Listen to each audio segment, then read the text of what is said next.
Bueno, buen día. Muy bien, buenos días. A ver, eh, antes de todo, eh, ¿han podido trabajar en la justificación? ¿Cómo les ha ido? Bueno, tengo aquí en el aula en estos momentos a Denis, Eduardo y Lian. ¿Han podido trabajar en la justificación o no han trabajado? Yo lo estoy recién empezando. Pasa que me dieron dos proyectos para realizar en estos 2 días, así que estuve a full con eso. Ya. ¿Y qué has podido, pero has podido avanzar algo? O sea, ayer abrí el documento y estaba empezando a leer las Pero Eduardo, indicaciones que estoy usted dio. cambiándole aquí. A ver ahora. Ahora sí. A ver, ahora sí, ahora sí. Hola. Eh, Ayer un rato lo abrí el documento mientras estaba terminando el otro proyecto que tenía de exposición de hoy día y estaba Ya, leyendo todas las indicaciones. Obviamente no lo empecé, pero sí estaba viendo de ver el video y ver cómo es que hace la justificación para no equivocarme. perfecto. Está bien. Claro, así es. Yo creo que el trabajo con los modelos ayuda mucho porque de otra forma es muy difícil para ustedes. Claro. Ya teniendo un modelo, ustedes pueden guiarse y adaptarse a él y así van aprendiendo, digamos, cómo se hace. Porque recuerden que ustedes tienen todavía ahora el semestre que viene o más adelante la otra asignatura que es investigación 2. Entonces, estos mismos elementos de justificación y demás se repiten, porque es el protocolo que hay que seguir siempre para la investigación. Entonces se repite. ¿Qué es lo que cambia? El tipo de investigación. Porque aquí, por ejemplo, ustedes están haciendo investigación documental, ya saben eso. Ahora, en investigación 2 van a hacer investigación mixta, o sea, una investigación que integra la documental, que es la base de cualquier investigación, porque primero uno tiene que revisar documentos y todo, es lo primero que hay que hacer, desde que empieza a descubrir el tema. Mezcla la investigación documental con la llamada investigación de campo, en la cual usted ya no solo usa los métodos teóricos, métodos técnicas, instrumentos teóricos, sino también usa métodos técnicas e instrumentos empíricos. Por eso es que ya en investigación 2 ustedes van con todo lo que han aprendido aquí, hacen otra vez la investigación documental de su tema y ya calzan, o sea, completan lo que ustedes procesan o reciben o obtienen de la investigación documental, lo completan con la investigación de campo, que implica entrevistas, que implica encuestas, ya los otros métodos y técnicas que son empíricos, ¿verdad? Que implica, el empírico tiene que ver con la experiencia concreta de la realidad, la experiencia concreta de la interacción en la realidad, de vivir las cosas en la realidad. Y por eso es que nosotros de inicio habíamos hecho su tema y recuerden que habíamos puesto el tema de investigación 2 como continuidad. ¿Recuerdan eso, verdad? Sí, Que lo listo. hicimos con todo. Listo. Ya. Bueno, miren, vamos a entrar al perfil. Lo primero que vamos a hacer es eso. Vamos a entrar al perfil para ver cómo vamos y dónde estamos situados. Bueno, aquí está. Ya nosotros, aquí está la guía. Aquí está la guía. Ya nosotros hemos hecho la justificación de la investigación. O sea, ya hemos logrado todo esto que está aquí. Y entraríamos ahora en las clases teóricas eh, que no hemos ido dando en aras de avanzar el perfil. Vamos a ver las clases teóricas y algunos trabajos prácticos que tenemos que hacer en relación con estas clases y que van completando la nota del primer parcial. Ahora, recuerden lo que les dije, estamos situados aquí, voy a quitarlo ya. Recuerden lo que les dije, lo que vamos a hacer es subrayarlo en la medida en que lo vamos ya avanzando. O sea, vamos superando las etapitas estas. Estamos aquí en estos momentos. Ahora, recuerden lo que les dije, esto que está acá, lo voy a poner así con este color, para que recuerden que ahora, mientras nosotros estamos haciendo las clases teóricas, es importante que ustedes vayan contestando las preguntas secundarias de investigación, porque después, miren, vamos a comenzar esto, ¿verdad? Entonces, importantísimo que ustedes ya vayan contestando las preguntas secundarias de investigación y vayan investigando lo que tienen aquí en la justificación teórica y lo que tienen, y por eso lo voy a poner así momentáneamente, y lo que tienen en la limitación sustantiva científica. Porque esas tres cosas, sus preguntas de investigación, la delimitación sustantiva científica y la teórica, constituyen la base, ¿verdad? Aquí están las preguntas de investigación, constituyen la base de su marco teórico conceptual.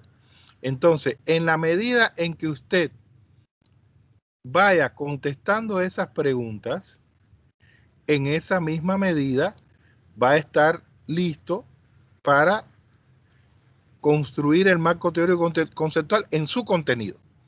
Entonces, ¿qué es lo que le quedaría nomás? Bueno, lo que le quedaría sería la forma que tiene el marco teórico conceptual. Y con eso, vamos a trabajarlo con un modelo, como mismo hemos trabajado los otros. Entonces, no pierdan tiempo en el tiempito que tengan en estas clases, después de estas clases o cuando estemos en las clases, yo pienso que estaremos una semana más o menos. O sea, yo pienso que podamos terminar el viernes que viene estas clases teóricas. Tienen de viernes a viernes para que vayan trabajando sus preguntas de investigación. Y ya podamos, miren, aquí está, fíjense, nosotros tenemos aquí ya el planteamiento del problema completo, que ya lo tenemos, hasta la justificación individual. Eso es otra cosa. Tienen el modelo, hay que hacer la justificación, no dejen que pase más tiempo porque ese conocimiento que tienen fresco se enfría, ¿verdad? Entonces, el marco teórico conceptual lo comenzaremos después que terminemos las clases teóricas. Importantísimo que vayan haciendo esto, ¿verdad? Esto que les dije. Por eso voy a colocar aquí una nota más. Aquí. Una nota más, no voy a continuar esta nota. Para ello, es muy importante que hayan contestado sus preguntas de investigación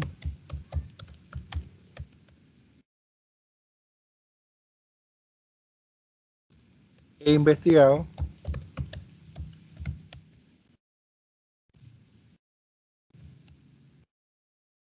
los universos temáticos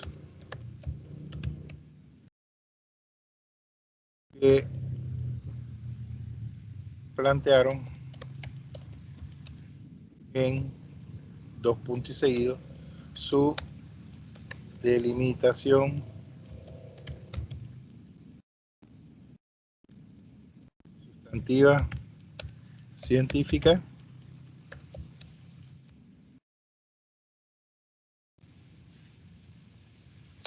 y su justificación teórica.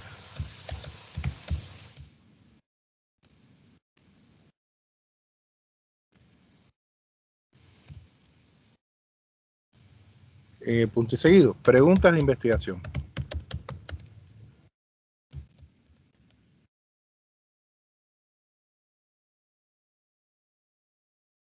Para ya cerrar esto. Preguntas de investigación. Delimitación sustantiva científica.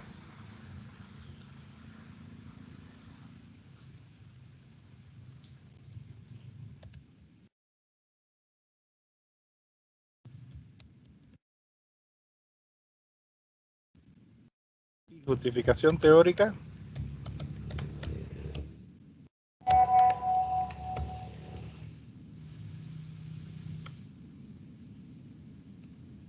son las bases para el marco teórico conceptual. Entonces, importantísimo que ustedes lleguen al inicio de la creación del marco teórico conceptual con esto hecho ya. Entonces, todo esto lo vamos a poner en lila. Este documento, como siempre, lo voy a enviar y ya tenemos en lila aquí, ¿no?, todo lo que tiene que ver con el marco teórico conceptual, para que tengan claro de dónde sale el contenido del marco teórico conceptual de forma inicial. Ya después que ustedes van investigando más, van encontrando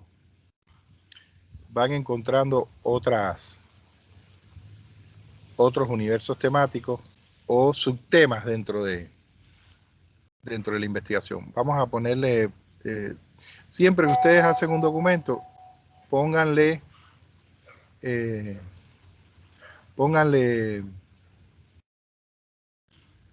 número de página. No puede haber un documento que no tenga número de página. Pónganle número de página. Importante. Entonces, vamos a ponerle a este número de página. Vamos a ponérselo al final. Ya. Y aquí sin número en la primera página.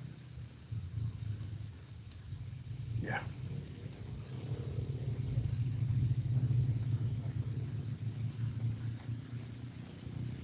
Porque ya aquí vamos desarrollando todo el contenido.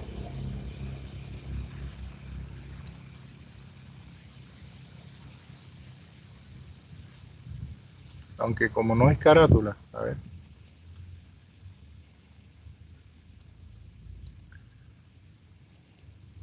Como no tiene carátula, le vamos a poner número en la primera igual.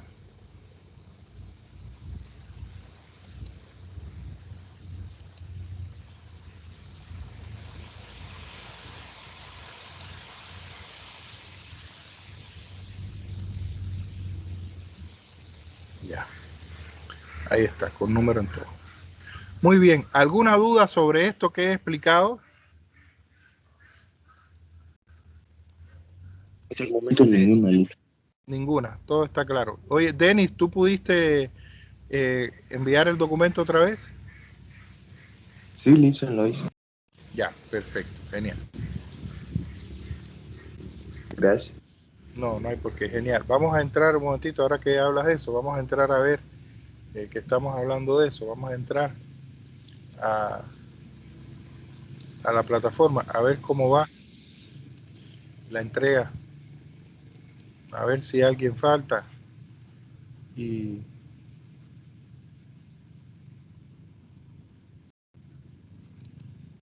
quién falta, no quién en específico, sino cuántos faltan.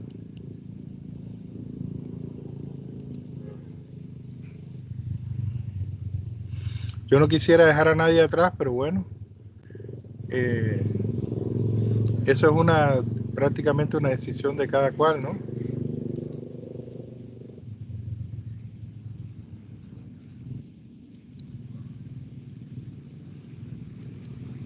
Una decisión de cada cual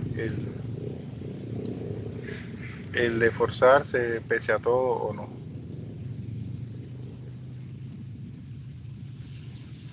Vamos a ver aquí.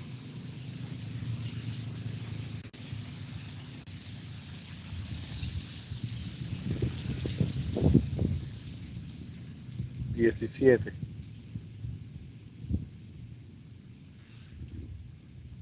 No, siguen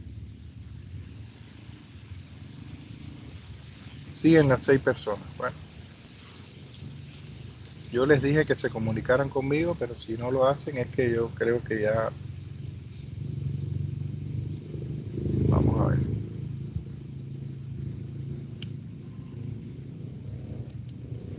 Bueno, miren.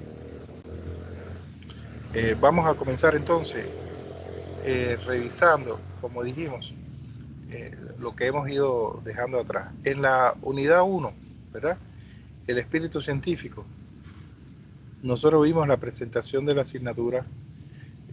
Vimos el video, estoy preguntando, vimos el video de investigación documental, donde se explica lo que es investigación documental, ¿verdad? Recuerdo que vimos ese video. Un video del IEFEDER Educación. ¿Se acuerdan? Sí, listen.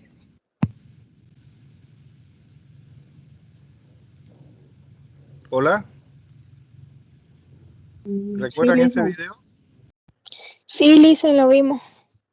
Mailing. Sí, listen, no sé si me escucho bien. Sigo sin escuchar. Yo creo que voy a quitarme los audífonos. Definitivamente. No sé si son ellos o es la... A ver, Mailing otra vez. Es que le estábamos diciendo que sí, ya lo habíamos visto el video. Ya, perfecto. Ya hemos visto ese video, ¿verdad? Entonces, ¿qué es lo que nos quedaría? Nos quedaría que nosotros entremos en lo que tiene que ver con la ética científica, que es esto que está aquí. Esta parte que está aquí. Que nosotros no la desarrollamos para poder avanzar en el perfil. Entonces,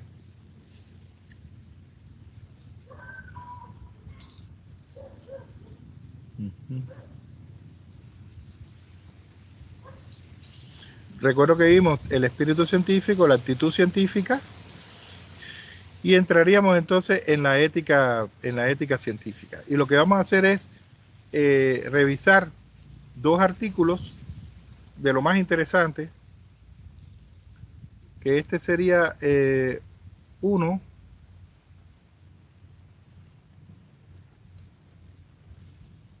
Este sería uno de ellos. Vamos a descargarlo.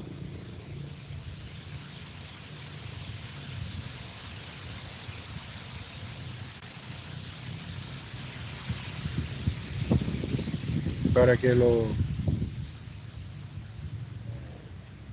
leamos, lo vamos a poner aquí en el escritorio.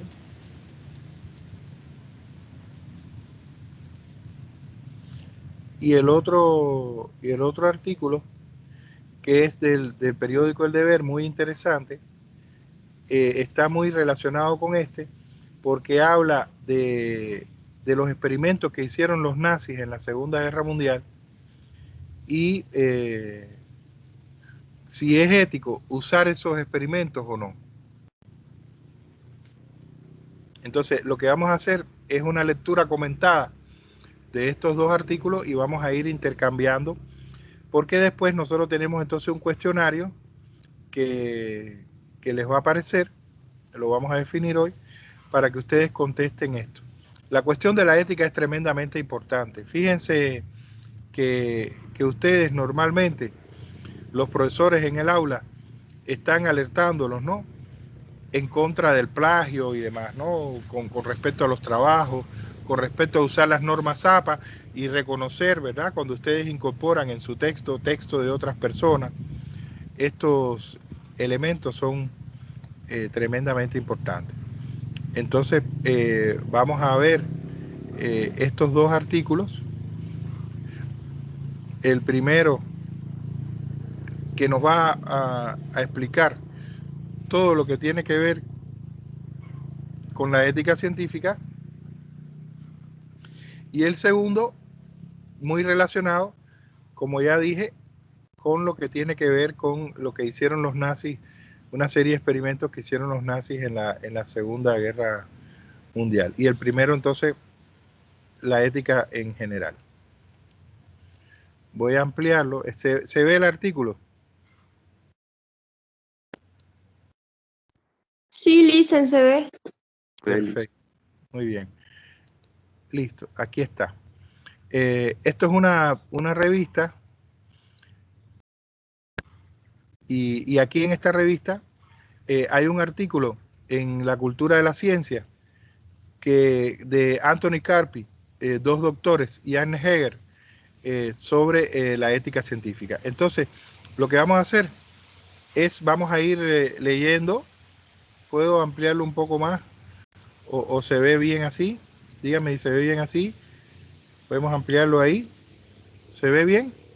¿O quieren más? ¿Se puede ampliar más ahí? Ahí yo creo para que no, o sea, nos quede amplio el espacio para la lectura y no tengamos que estar subiendo mucho. Muy bien, entonces vamos a hacer lo siguiente, vamos a ir leyendo por párrafos y vamos a ir comentando entre todos. Todos atentos, porque recuerden que terminando este trabajo hoy, ya voy a orientar el que sería el primer práctico que va a completar lo que hemos estado trabajando eh, para el parcial del perfil. Muy bien, entonces la ética científica, este artículo nos va a introducir en la ética científica, además nos va a poner una serie de ejemplos muy interesantes de contravenciones, ¿no?, de esta ética científica. Perfecto, entonces, ¿quién comienza leyendo? Yo, Lisa. Perfecto, ¿quién me habla? Maribel. Maribel. Vamos, Mari. En la ciencia, como en todas las profesiones, algunas personas tratan de engañar al sistema. Charles Stinson. Listen, ¿se escucha? Se escucha, se Retumbada mi escucha. ¿Qué dices? Hola, ¿qué pasa? mi voz retumbada, no sé.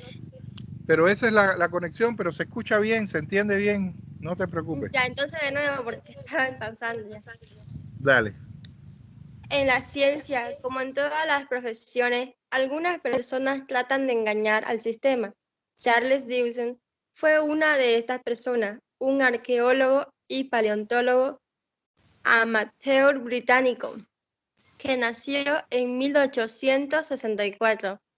Hacia fines del siglo XIX, Dawson descubrió varios fósiles aparentemente importantes. Como no era propenso a la modestia, nombró muchas de las especies que recién había descubierto con su propio nombre. Por ejemplo, Dawson encontró dientes fósiles de especies mamíferas que hasta ese entonces no eran conocidas y que subsiguientemente llamó Plagianauli Playaulaux Dawsoni. Él es Mari, es Dawson. Dawson. Dawson, ya, gracias. Nombró una de las 3 nuevas especies de dinosaurio que encontró, Iguanodon Iguanodon Dawsoni. Y una nueva forma de planta fósil, Salaginella dawsoni. Su trabajo le dio bastante fama. Se lo eligió socio de la Sociedad Geológica Británica y se le designó para ocupar un lugar en la Sociedad de Antigüedades de Londres. El Museo Británico le confirió el título de coleccionista honorario y el periódico inglés de Sussex, Daily News, le dio el apodo de Mago de Sussex. Ya. Aquí hay una fotografía en la que aparece él haciendo unas excavaciones. Ya, entonces seguimos. Su descubrimiento más famoso, ¿no?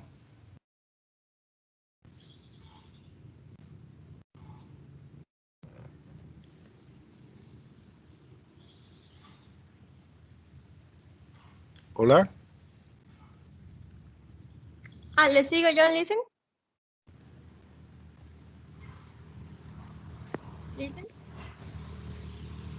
¿Ya?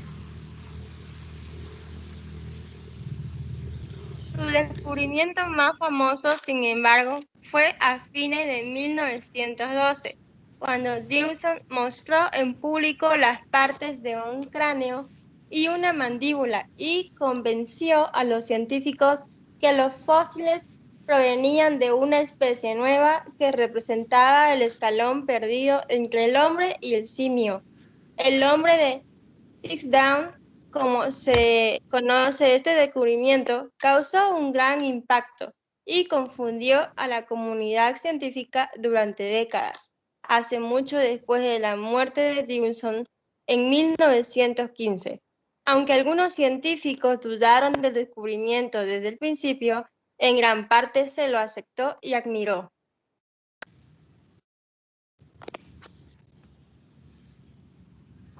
Seguimos. En 1949, Kenneth Oakley, un profesor de antropología en la Universidad de Oxford, Antropología, ¿no?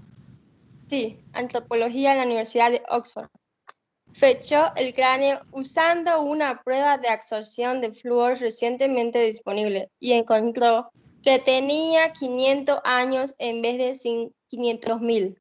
A pesar de esto, hasta Oakley continuó creyendo que el cráneo era auténtico, pero que había sido fechado incorrectamente. En 1953, Joseph Keiner, un Weiner. estudiante de antropología física de la Universidad de Oxford, asistió a una conferencia de paleontología y se dio cuenta que el hombre de Pittsdown sencillamente no encajaba con los otros fósiles de los ancestros humanos. Comunicó su sospecha a su profesor en Oxford, Wilfred Edward Lipros Clark, y ambos se les comunicaron a Oakley.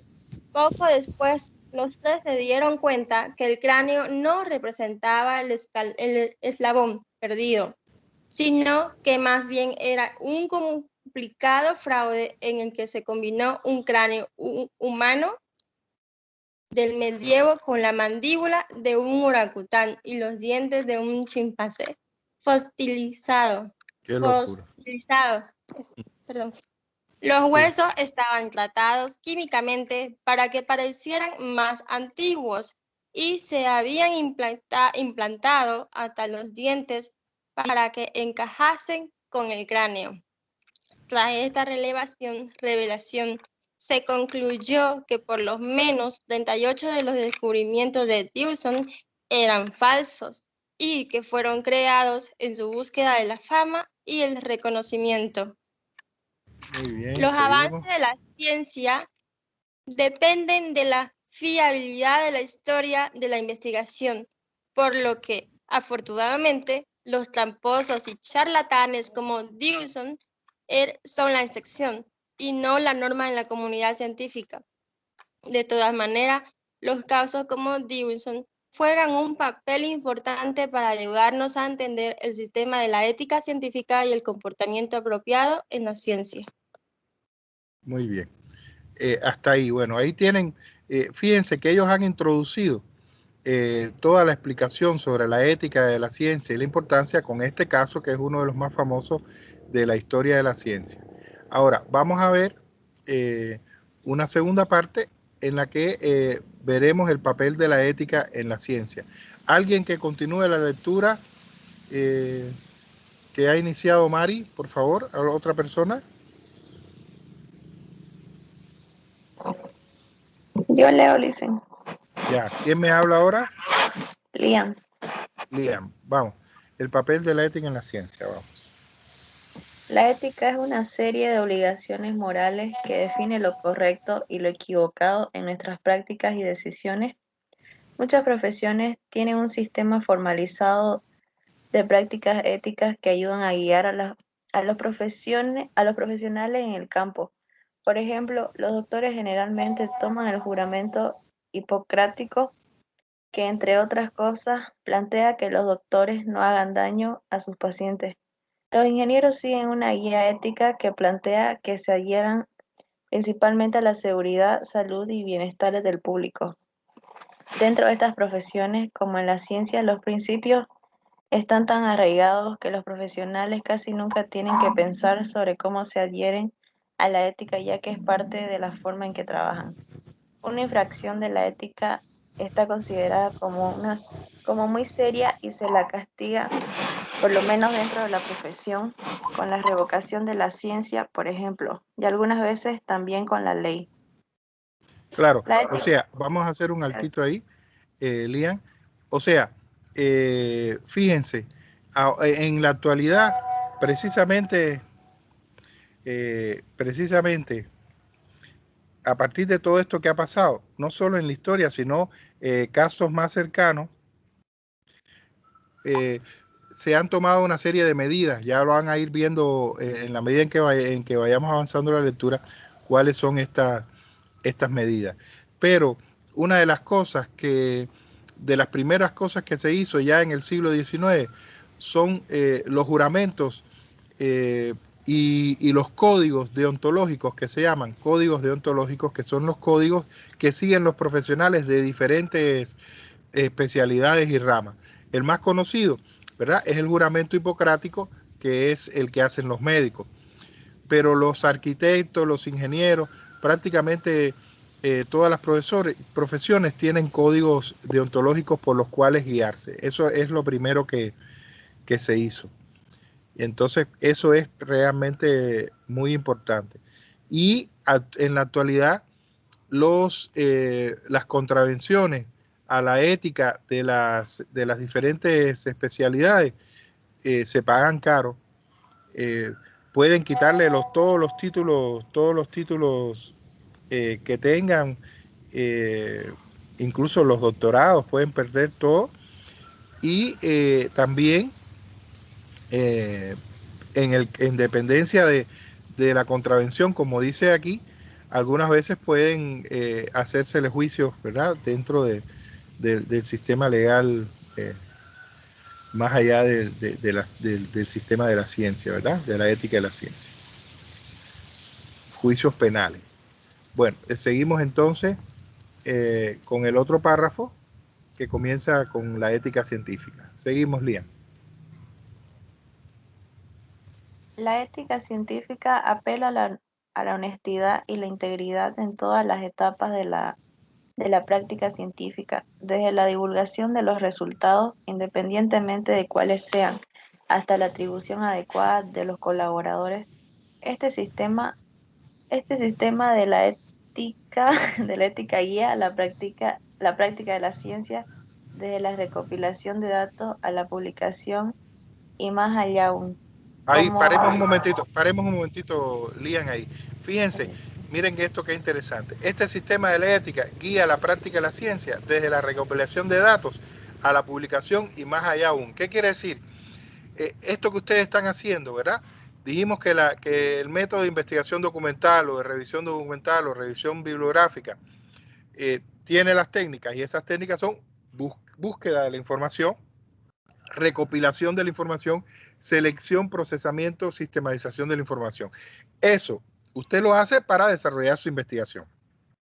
Ahora, la ética rige eso porque usted no se puede inventar fuentes, usted no se puede inventar que alguien dijo lo que no dijo. Entonces, desde ahí, desde que usted busca y procesa los datos, la ética está actuando y usted tiene que ser fiel a lo que dice. Usted no puede arreglar lo que dice, ponerle más cosas, quitarle cosas, porque eso es una contravención ética que puede pagarse caro en la ciencia. Incluso por eso es que ustedes colocan la bibliografía al final del texto. ¿Para qué? Para que se pueda revisar la fidelidad de lo que usted ha planteado. Incluso la cita, cuando usted hace la cita, recuerden, ustedes ponen la fuente, ponen, por ejemplo, Fernández 2012, y al final de la cita, o ahí mismo, ponen párrafo o página. ¿Para qué? Para que quien está revisando pueda buscar esa cita y darse cuenta si realmente corresponde. Por eso es que estamos hablando de la importancia de la ética, prácticamente desde que se recopilan los datos para la información. Bien, seguimos entonces, Lian, por favor. ¿Por dónde nos quedamos? como en otras Aquí, ¿no? profesiones, Exacto. como en otras profesiones. Como en otras Sí, profesiones, la ética científica está muy integrada en la manera en que trabajan los científicos y ellos son muy conscientes que la fiabilidad de su trabajo y el conocimiento científico en general depende de la adhesión a esa ética. Muchos de los principios éticos en la ciencia están relacionados con la producción de un conocimiento científico imparcial, que es esencial cuando otros científicos tratan de expandir los resultados de las investigaciones o basarse en ellas para otros estudios. La publicación de datos que sea fácilmente accesible, la revisión por parte de colegas, la duplicación y la colaboración que requiere la ética científica ayudan a que la ciencia progrese continuamente mediante la validación de los resultados de investigación y confirmando o formulando preguntas sobre los resultados. Vea ya. nuestro módulo de... Sí, porque claro, esto es para educación a distancia. Fíjense aquí qué cosa más interesante. ¿Por qué cuando los científicos hacen los trabajos tienen que dejar todo claro? ¿En qué sentido?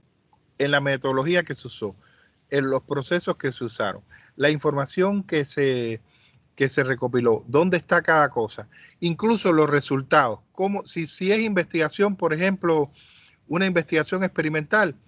Imagínense que es una investigación en el campo de la química y ellos hicieron reaccionar dos elementos químicos a una temperatura determinada. Todo eso tiene que estar registrado.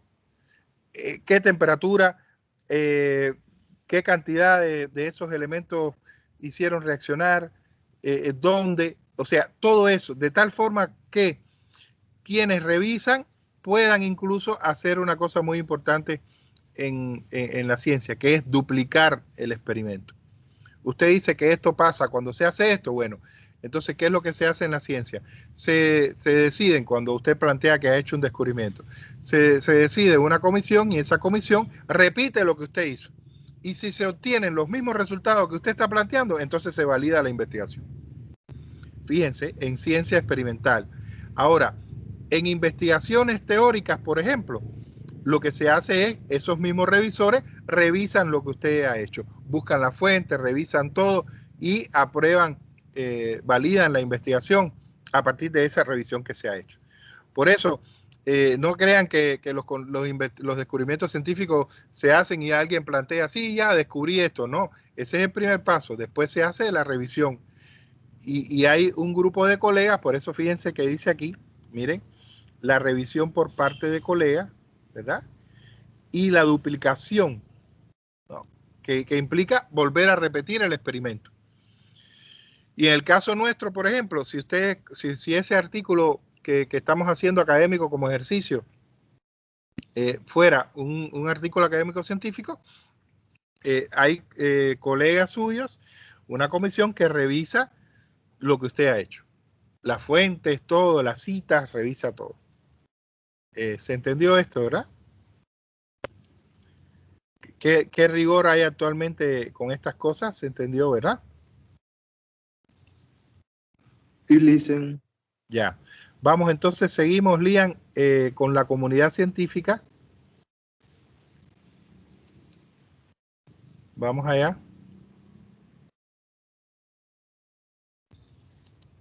¿Ya? Listen, están pasando por mi casa haciendo bulla. A No ver, ¿qué pasa pasa? nada. ¿Ya pasó? Vamos. A ver. La comunidad científica trata algunas infracciones de los estándares éticos, como la fabricación de datos mediante medios similares a otras infracciones éticas en otras disciplinas, como por ejemplo, por el despido laboral. Sin embargo, existen desafíos a los estándares éticos menos obvios que ocurren con más frecuencia, por ejemplo, como otorgarle a un rival científico una evaluación negativa en el proceso de revisión de colegas. Estos incidentes se asemejan más a parquearse en una zona designada como prohibido parquear, ya que van en contra de las reglas y pueden ser injustas, pero frecuentemente no se las castiga. Algunas veces los científicos sencillamente cometen errores que pueden parecer infracciones éticas, como la cita inapropiada de una fuente o colocar una referencia engañosa a propósito. Y como cualquier otro grupo que comparte metas e ideales, la comunidad científica trabaja conjuntamente para tratar estos incidentes de la mejor manera posible, en algunos casos con más éxitos que en otros. Ya, paremos ahí entonces un momentito. Fíjense, aquí hay una cosa interesante. Ustedes saben que los celos y demás, entre colegas, todo eso existe. Hemos visto muchas películas, ¿verdad?, que tienen que ver con la ciencia en este sentido. Entonces, muchas veces pasa que a usted lo eligen en la comisión para revisar el trabajo de Liam, por ejemplo. Y entonces usted le cae mal Liam o tiene envidia de ella, entonces usted lo que hace es dar una mala opinión a la hora de su revisión. Por lo tanto, se tiene mucho en cuenta estas cosas a la hora de elegir quiénes van a revisar el trabajo de los otros, para evitar que usted elija a una persona que tiene alguna animadversión por esa que está siendo revisada, ¿verdad? Para evitar que pasen estas cosas. Pero también pasa, y eso yo recuerdo un compañero que yo tenía en la universidad que hacía los trabajos, y yo una vez estaba mirando su trabajo y le dije, oye, pero estas fuentes que tú pones aquí, porque ponía su bibliografía, ¿no? Esta fuente, ¿qué libro es este que yo no lo conozco?, le decía yo. No, yo me inventé ese libro. Entonces él, para llenar la bibliografía con más cosas e impresionar a los profesores, se inventaba libros que no existían. Yo creo que él pensaba que los profesores no conocían los libros, no sé. Se inventaba libros. Y una vez un profesor incluso le preguntó en clase, ¿y este libro que usted cita aquí, no lo conozco? Le dijo, no, porque mi papá es diplomático y entonces me lo trajo. Empezó a inventar una historia ahí de dónde había sacado el libro. Y qué es lo que estamos viendo aquí, ¿verdad? Cuando se dice en la última línea de aquí del párrafo, como una cita inapropiada, o sea, hacer la cita mal, aumentarle, quitarles cosas, o colocar referencia engañosa, ¿verdad? O sea, o inventarse la cita o colocar una fuente que usted no ha consultado o que no existe, sencillamente por llenar la bibliografía. O incluso poner fuentes que existen, pero usted ni siquiera la ha leído ni ha revisado nada, ¿no? Entonces, eso también son contravenciones éticas que lógicamente no son castigos terribles ni nada por el estilo, pero hay que evitar hacer y que son bastante comunes. Bueno, yo creo que ya tenemos otra cosa más. Y ahora veríamos los estándares éticos, que serían los estándares que permiten medir que un trabajo es ético o no, o si hay alguna contravención ética, que son un poco los pasos que hay que seguir para que el trabajo nuestro sea un trabajo que esté considerado dentro de las normas, ¿no?, de la ética. Gracias, Liam. ¿Alguien que sustituya a Liam ahora para la lectura? Hola. ¿Quién podría?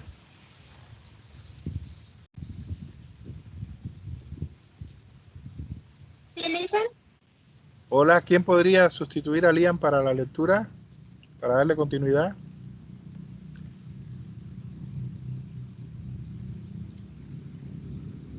Ya, si no hay nadie, entonces yo.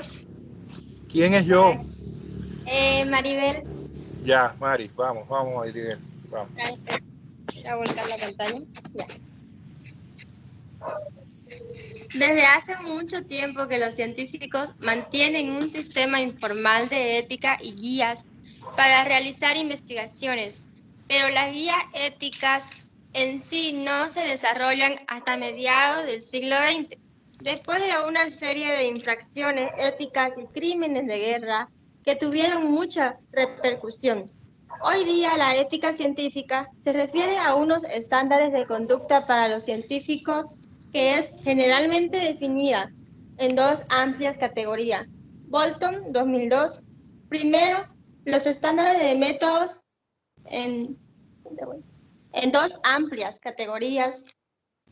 Primero, los estándares de métodos y procesos se ocupan del diseño, los procedimientos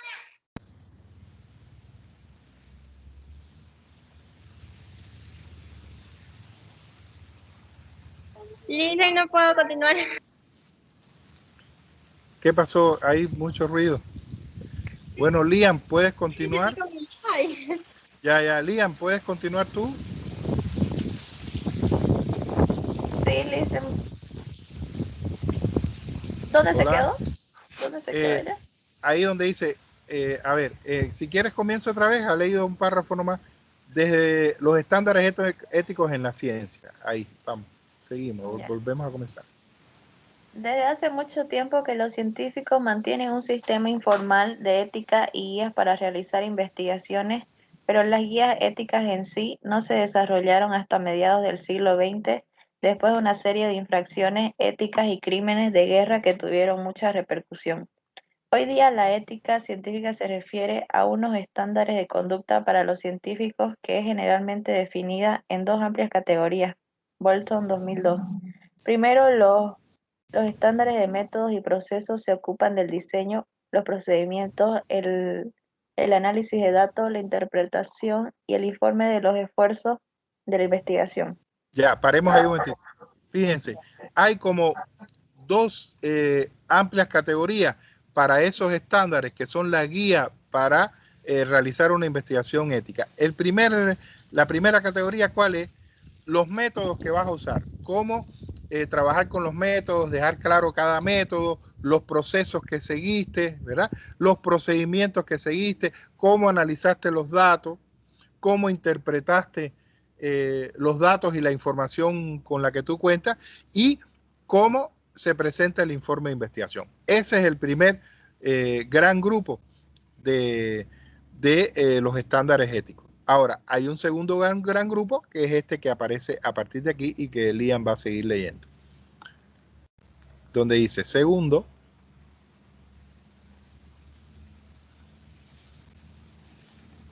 hola. ¿Sí, Ulises? Sí, mi cielo, por favor. Segundo, los estándares de temas y resultados se ocupan del uso de sujetos humanos y animales en la investigación y las implicaciones éticas de algunos resultados de la investigación. Juntos, estos estándares éticos ayudan a guiar la investigación científica y aseguran que los esfuerzos de investigación y los investigadores acaten varios principios esenciales, Resnick 2008 incluidos. Ya, un momentito, paremos ahí. Fíjense, aquí hay una cosa muy importante que incluso ahora, en esta situación de pandemia que estamos viviendo, ha tenido una tremenda actualidad. Y es que el segundo grupo de los estándares, ¿de qué habla? Bueno, la experimentación con personas.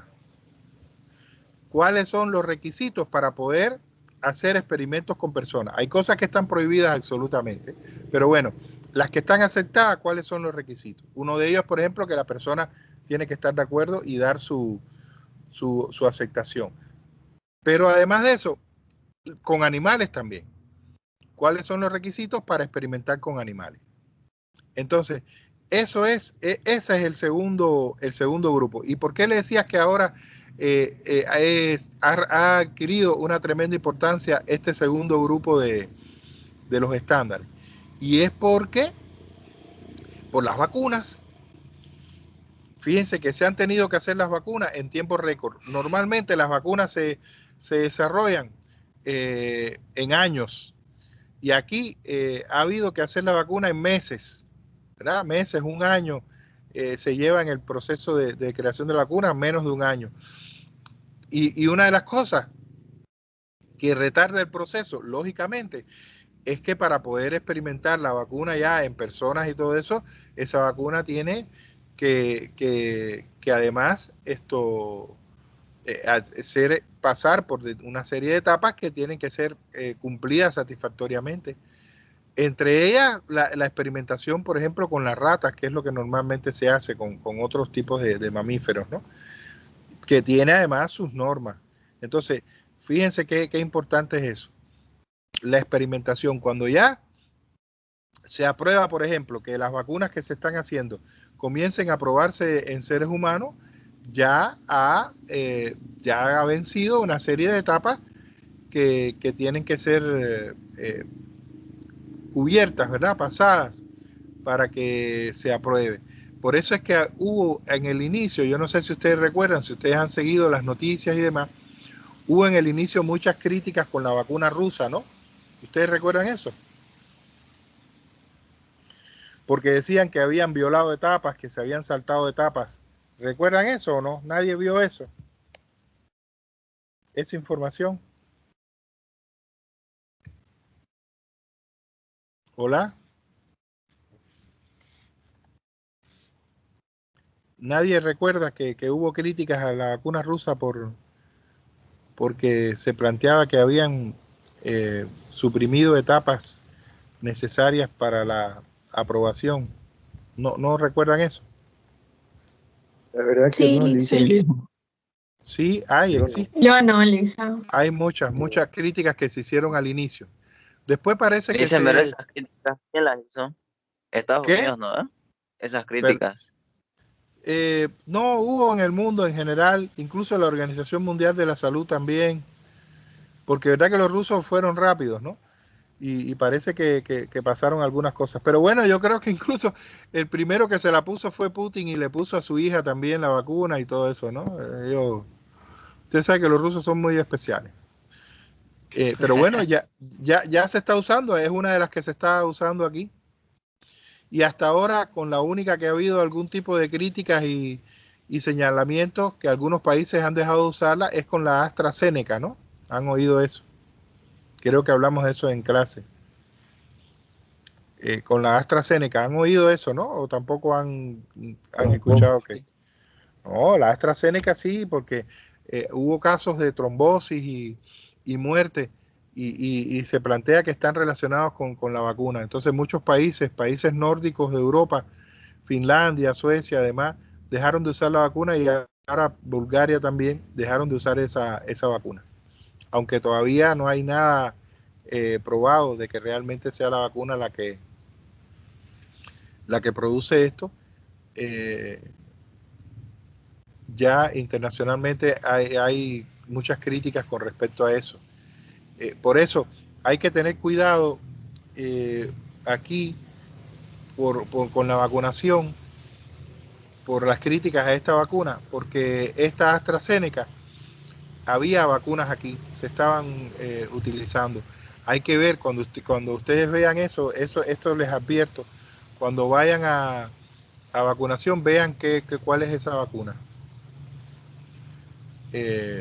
Yo creo que estaban usando ahora la Pfizer y la vacuna rusa, pero revisen bien que sean esas y no sea la AstraZeneca. Yo no la recomiendo a partir de todas estas controversias que hay con esa vacuna, sobre todo en personas de mayores, ¿no?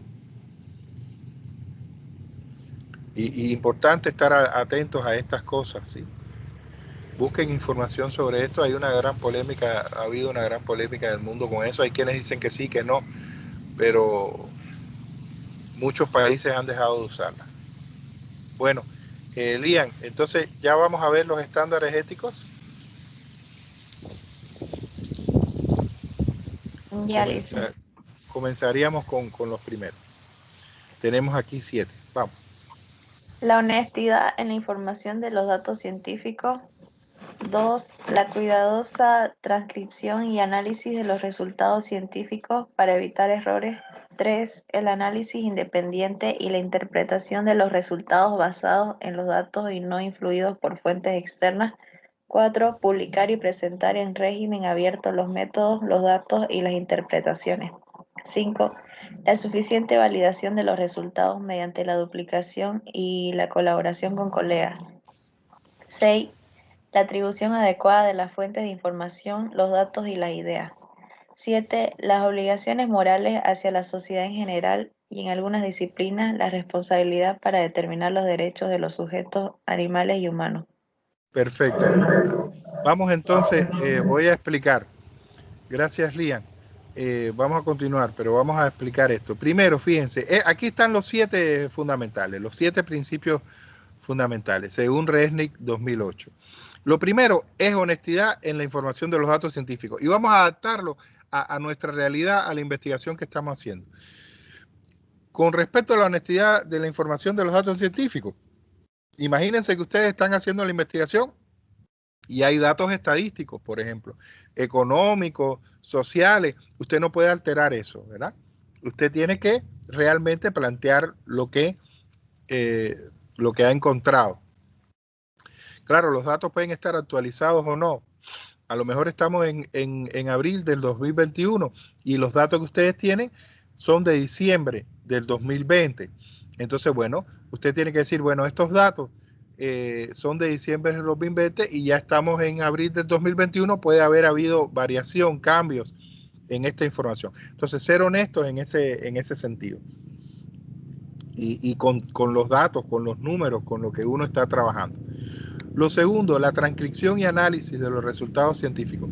Los que usted obtenga, ¿verdad? Porque cuando usted, por ejemplo, como decíamos, vamos a poner un ejemplo, alguien estaba haciendo lo de turismo, tanatoturismo o turismo oscuro. Bueno, cuando usted está haciendo ese procesamiento ya de la información final para su marco teórico conceptual, entonces, y decía que hay dentro del turismo oscuro determinados tipos de turismo, usted no se puede inventar otro o no puede dejar de poner uno, ¿no? Porque entonces deja de ser cuidadoso en lo que usted está transfiriendo y está comentando.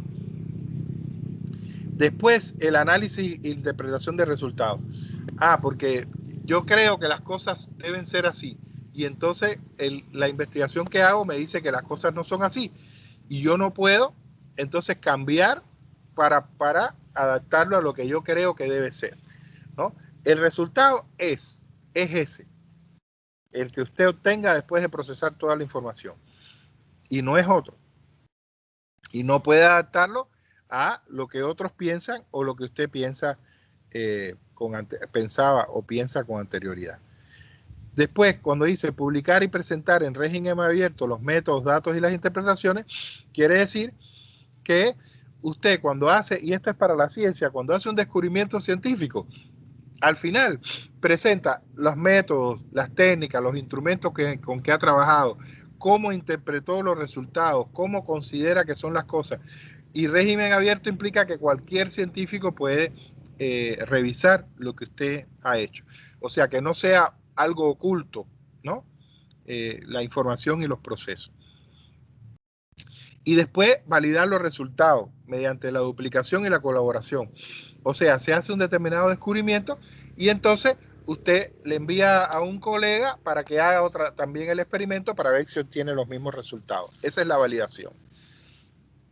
Cuando se habla de duplicación, es duplicar ese experimento que usted ha hecho, colaborando con otro colega. A ver, haz esto, a ver en tu laboratorio, haz esto, ¿qué pasa? El sexto tiene que ver con la atribución de las fuentes de información, lo que hablábamos, ¿verdad? Si yo usé esta fuente, son estas fuentes. Y si fue Resnick 2008 el que dijo esto, pues yo no puedo decir que lo dijo Augusto Boal, sino fue Resnick el que dijo esto. Por eso, atribución adecuada de la fuente, los datos y las ideas, a quién pertenece cada cosa. Por eso hacemos mucho hincapié, siempre les decía, si es una cita parafraseada, que no tiene que aparecer en la página, ¿verdad? De todas maneras, usted tiene que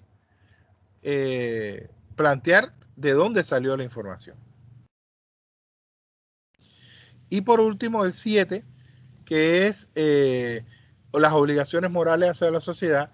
Vamos a ver aquí en ejemplos contravenciones tremendas de los derechos de las personas, cosas que se hicieron en el pasado sin contar con las personas, con la aceptación de las personas. Vamos a ver ejemplos interesantes en este sentido, aquí en la medida en que sigamos leyendo. ¿Por qué? Porque no solo las personas, sino también los animales tienen derechos.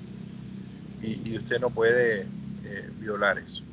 Bueno, esos serían los 7 primeros principios esenciales. Bien, entonces vamos a ver ahora la ética por los grupos, ¿no? Por los 2 grandes grupos. Primero, los métodos y procesos, y después vamos a ver lo que tiene que ver con el uso de animales y personas en la investigación. Continuamos, Lian, entonces. ¿Puedes?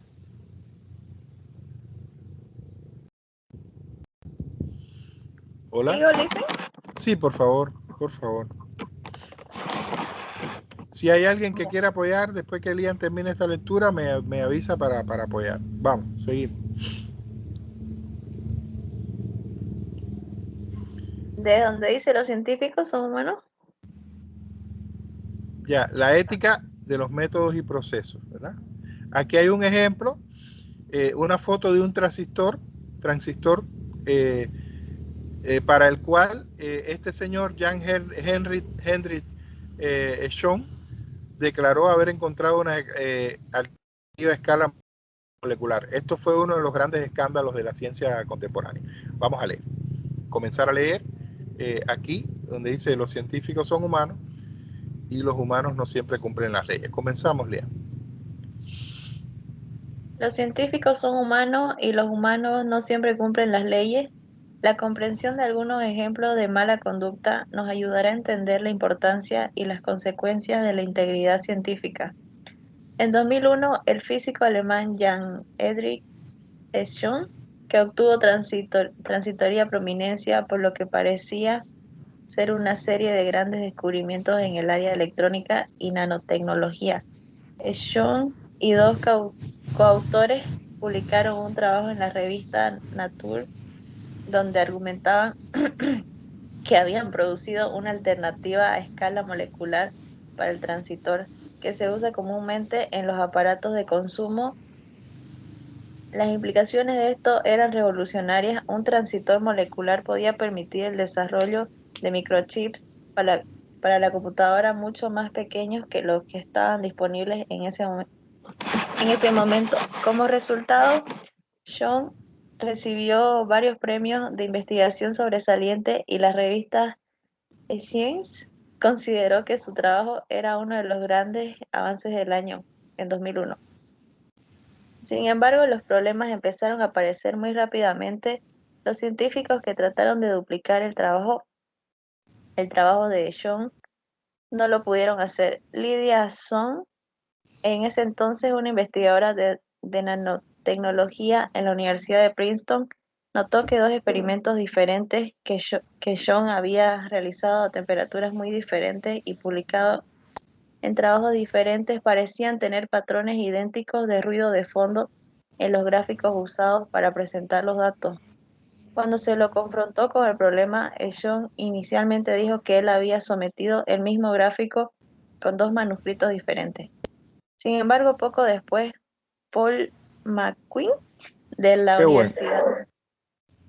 Universidad Cornell encontró el gráfico en un tercer trabajo. Como resultado de estas sospechas, los laboratorios Bell, la institución de investigación donde Schön trabajaba, empezó una examinación de su trabajo en mayo del 2002. Cuando el comité que dirigía la investigación intentó estudiar las notas y los datos de la investigación, Schön encontró que él no tenía un cuaderno de notas de laboratorio, que había borrado todos los archivos de su computadora con los datos en bruto. Argumentó que necesitaba el espacio adicional en su computadora para nuevos estudios y que había botado o dañado todas sus muestras experimentales, por lo que resultaban irreconocibles. El comité finalmente concluyó que Schön había alterado o fabricado totalmente los datos en por lo menos 16 instancias entre 1998 y 2001. El 25 de septiembre del 2001, los laboratorios Bell echaron a Schön el mismo día que recibieron el informe del comité que investigaba el caso. El 31 del 2002, la revista Science retractó 8 trabajos escritos por Schön. El 20 de diciembre del 2002, la revista Psychical Review retractó 6 y el 5 de marzo del 2003, la revista Nature hizo lo mismo con 7 trabajos de Schön que habían sido publicados. Estos actos, las retracciones y el despido, son los medios que la comunidad científica usa para enfrentarse a graves y malas conductas científicas. En 2004, la Universidad de Constanz, en Alemania, donde Schön recibió su doctorado, fue más allá y le pidió que devuelva los documentos de su doctorado en un esfuerzo de revocarle su grado. En 2008, el asunto seguía en los tribunales. Si se revoca el grado de John, y hasta si no se lo revoca, es poco probable que pueda conseguir otro trabajo como investigador científico. Está claro que las consecuencias de la mala conducta científica pueden ser nefastas, destitución total de la comunidad científica. Ya, ahí tienen un ejemplo terrible, ¿verdad? El tipo se inventó todo, sencillamente se inventó todo y fueron descubriéndolo poco a poco. No sé qué tenía en su cabeza él de cómo no, con los metódicos que son los científicos para buscar información, porque eso es una de las características que tiene que tener el trabajo científico. Enseguida se lo descubrió. Y fíjense qué grave, ¿no? Esta situación, porque además él dio por hecho algo que no existía, no había hecho absolutamente nada de lo que él decía. Vamos entonces, continuamos, Lian, aquí en este párrafo, frecuentemente se cita que el incidente de John como un ejemplo de mala conducta científica porque infringió muchos de los esenciales principios científicos éticos. John admitió que falsificó datos para hacer que las pruebas del comportamiento que observó fuesen más convenientes. También cometió muchos errores al transcribir y analizar sus datos, violando así los principios de honestidad y cuidado. Los artículos de John no presentaban su metodología de manera tal que otros científicos puedan repetir el trabajo. Realizó pasos deliberados para oscurecer sus notas y datos crudos, con lo cual evitó que la metodología y datos vuelvan a ser analizados. Finalmente, mientras que el comité que revisaba el trabajo de John exoneró a sus coautores de mala conducta, emitió una serie de preguntas sobre la apropiada vigilancia que estos exhibieron en su colaboración y publicación con John. Aunque los motivos de John nunca se identificaron totalmente, él continuó argumentando que las instancias de mala conducta se podían explicar como simples errores. Se ha propuesto que su búsqueda de personal de reconocimiento y gloria predispuso su trabajo de tal manera que se enfocó en producir conclusiones específicas en vez de analizar objetivamente los datos que obtenía. Ya, fíjense, aquí hay una cosa interesante, lo que habla de los coautores, porque ¿qué es lo que pasa? Muchas veces los coautores no trabajan realmente en el trabajo. O sea, es como que ahora Lian haga un artículo y me dice, profesor, usted podría aparecer conmigo como coautor del artículo. O sea, se busca que aparezcan personas con cierto prestigio y demás, y entonces se los convoca y muchos aceptan, porque bueno, le resulta bien, ¿no? A este tipo Sean es reconocido, no sé qué, bueno, aparezco como coautor en su trabajo y dicen que sí, pero en la práctica no participaron en la investigación ni en nada, ¿no? Y bueno, en la investigación se los exoneró a ellos, pero de todas maneras fue una actitud negligente el sencillamente decir que sí para participar en un trabajo que no habían revisado, ¿no? Entonces, aquí tienen un ejemplo, el de Sean es un ejemplo clarito de violación de toda una serie de estos principios que nosotros estamos planteando. Bueno, entonces, ese sería uno, la ética de los métodos y los procesos. Y ahora vamos al otro grupo, que sería la ética de los temas y las conclusiones. Entonces, continuamos, Lian. Si es que nadie más quiere apoyar, continuamos entonces. Me cansé de leer, dicen. Que alguien más lea por mí. Nadie quiere, que esto está, no sé si es que tienen problemas con la conexión o tienen mucho ruido, también pasa eso, que a veces hablan y uno oye que hay cantidad de ruido en los lugares donde están. Bueno, voy a leer yo, Lian, y después continúas tú para darte un descansito. La ética de los temas y las conclusiones. A pesar de sus mayúsculas infracciones a la ética científica, no se levantaron cargos delictivos contra Sean. En otros casos, las acciones que infringen la ética científica también infringen fundamentales estándares morales y jurídicos. Una de estas instancias en particular, y vamos a hablar ya sobre los científicos nazis, ¿no?, durante la Segunda Guerra Mundial. Una de estas instancias en particular, la brutalidad de los científicos nazis en la Segunda Guerra Mundial fue tan grave y discriminatoria que condujo a la adopción de un código internacional que gobierna actualmente la ética de investigación. Durante la Segunda Guerra Mundial, los científicos nazis lanzaron una serie de estudios y algunos de ellos estaban diseñados para medir los límites que los humanos tenían al ser expuestos a diferentes elementos en nombre de la preparación de los soldados alemanes para la guerra. Los experimentos sobre los efectos de la hipotermia, o sea, los efectos que tiene el sometimiento del cuerpo a bajas temperaturas, ¿no? Temperaturas casi cercanas al congelamiento. Los experimentos sobre los efectos de la hipotermia en los humanos fueron de los más tristemente célebres. Durante esos experimentos se forzó a los prisioneros de los campos de concentración a sentarse en agua helada o se los dejó desnudos a la intemperie bajo temperaturas gélidas y durante horas. Se dejó a muchas víctimas congelarse despacio hasta la muerte, mientras que a otros se las recalentaba con frazadas o agua caliente o con otros métodos que les dejaban con lesiones permanentes.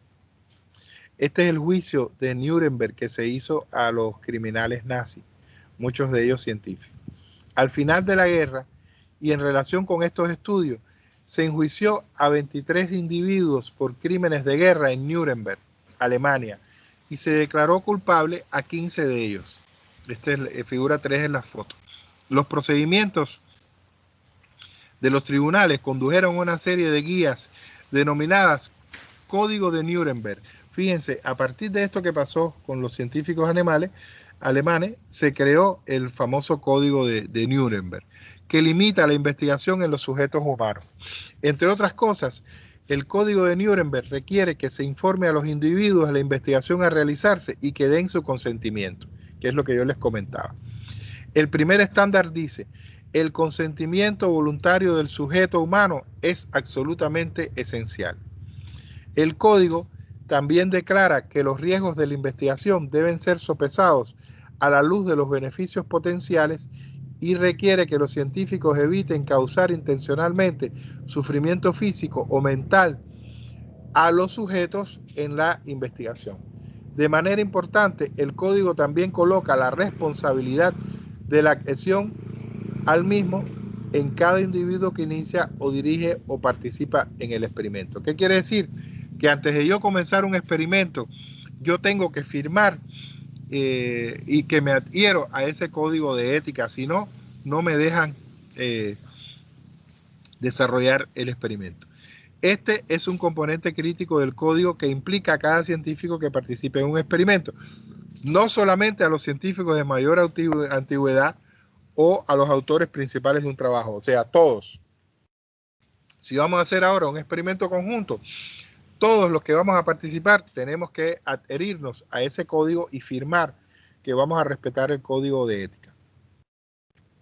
El Código de Nuremberg se publicó en 1949 y todavía es un documento fundamental que guía el comportamiento ético en la investigación de los sujetos humanos y se lo ha completado con guías y estándares adicionales en la mayoría de los países. Claro, en específico, cada país ha adaptado ese código a su realidad.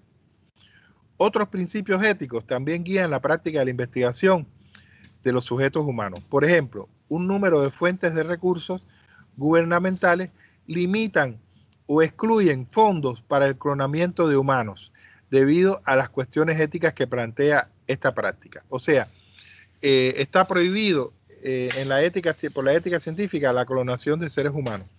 Entonces, por lo tanto, ningún país ni institución da dinero para esto.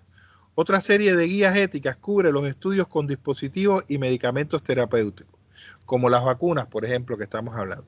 Si se encuentra que un tratamiento tiene efectos colaterales negativos y graves, se detiene la investigación sobre las propiedades terapéuticas de los dispositivos médicos o los medicamentos antes de su término.